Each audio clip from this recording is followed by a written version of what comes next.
ছোট আঙ্গুর চারা রোপণ করার পরে যদি আপনার এই যে গাছে এরকম কুশি বের হয়, আপনি যদি এই কুশিগুলোকে ভেঙে না দেন তাহলে আপনার গাছের গ্রোথ নষ্ট হয়ে যাবে, গাছ বড় হবে না দ্রুত।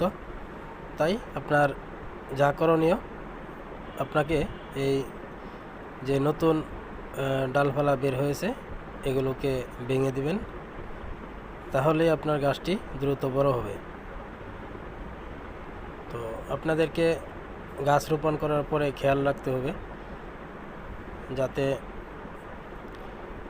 গাছে কোনো অতিরিক্ত ডালপালা না থাকে।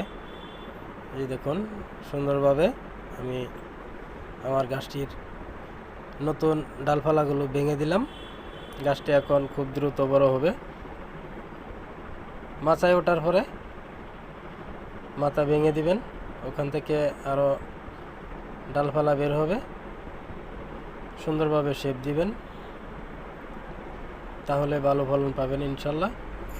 তো এইভাবেই আপনারা ছোট থেকে গাছের যত্ন করবেন, তাহলে কাঙ্ক্ষিত ফলন পাবেন ইনশাল্লাহ।